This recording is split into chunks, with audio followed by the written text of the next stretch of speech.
We got the distress signal at 2:32 a.m. The signal came via an emergency position indicating radio beacon, EPIR, registered a large yacht owned by a man named Daniel Owens. EPIRs don't send any other information, though, so we had no way of knowing what exactly happened.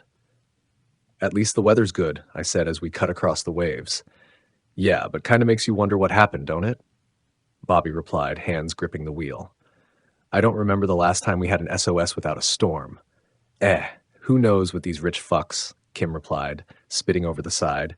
"They do all kind of weird shit." The ocean loomed ahead of us, pure darkness pierced only by our headlight.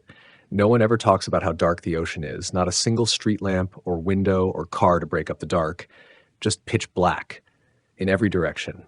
Well, I could still see the lights from the dock behind us, but it wouldn't be long before they were swallowed up.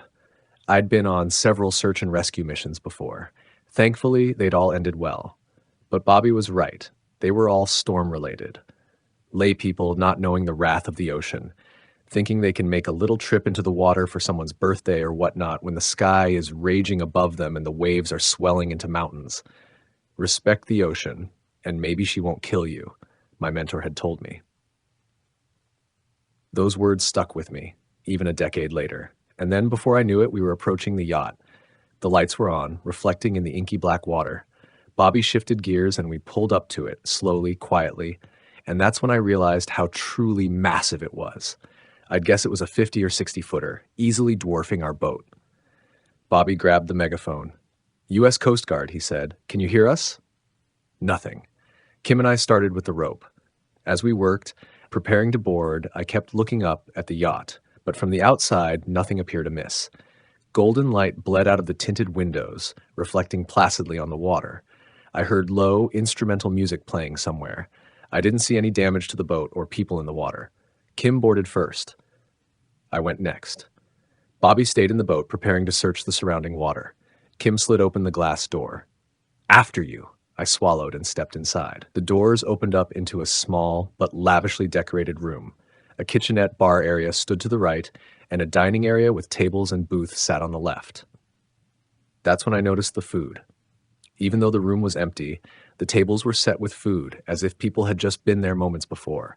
Glasses of champagne, still bubbling, a fillet of salmon, a few bites missing, lipstick smeared on a napkin. I pressed my hand to the salmon, and my stomach sank. It was still warm.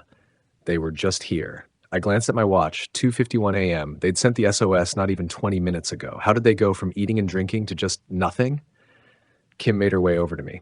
"I checked below deck. No one's there," she said. "The food's still warm." Her eyes widened. "What the hell? Where did they go?" "No idea."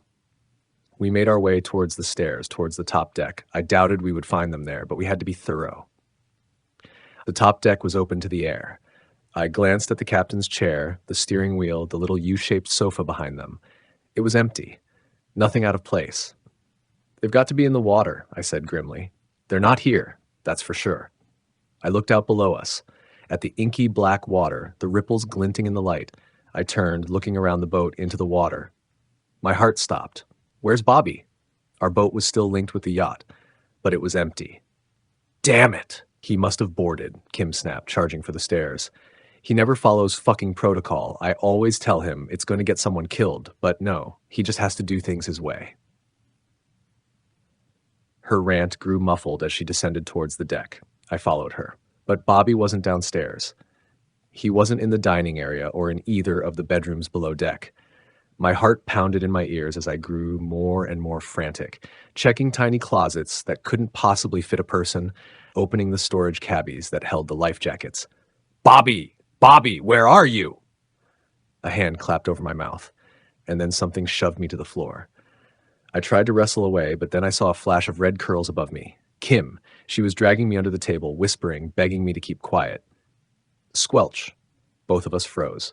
My eyes locked on the source of the noise, and I saw 2 rubber boots on the carpet, rivulets of seawater dripping off them. I glanced up. Bobby was standing there in the center of the room, but something was horribly wrong with him. He was soaking wet from head to toe. Seawater sloshed in his boots, streams of water ran off his sleeves. His skin was pale and bluish, and there was a patch of white, crusty salt along his jawline almost reaching his eyes. And his eyes They were pure white, pupilless. Squelch. Bobby took another step. Squelch, and another. Kim's nails dug into my arm. We watched as Bobby, no, not Bobby, not anymore, continued walking towards us. I held my breath, shutting my eyes. Please don't let him see us. Please. Squelch. 2 rubber boots, right in front of our table. Squelch. He continued deeper into the cabin. I let out the breath I was holding. Kim's grip on my arm loosened. As soon as Bobby's steps sounded on the stairs, Kim whispered to me, "Run." I didn't want to. But then she shoved me hard and I was rolling out from under the table. I scrambled up, just in time to see Bobby freeze on the stairs. He slowly turned around, his white eyes locking on mine. I ran, faster than I'd run in my life. We scrambled out onto the deck, then made our way into the boat, as fast as we could.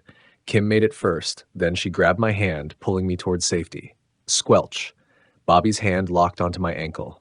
Except they weren't just hands. His fingers were jointless, like tentacles, wrapping perfectly around my ankle, covered in fleshy suction cups. And his face, it was rapidly changing. Before my eyes, his salt-encrusted features were morphing until I saw a woman, then an older man. His flesh squeezing and bloating into its other forms effortlessly, like an octopus squeezing through a tiny hole. But his eyes always stayed the same. White, blank, empty. This is how I die. But then, with a loud pop, I went flying. I crashed into the floor of the boat, pain shooting up my side. By the time I scrambled up, we were several feet away from the yacht, plowing into the ocean. Back home, I was so relieved, so thankful. Whatever that thing was, I'd escaped it. I felt better than I had in years, like all my problems were tiny grains of sand. But now, I'm not so sure. Because this morning, when I looked in the mirror, I noticed my face was encrusted with white flakes of salt.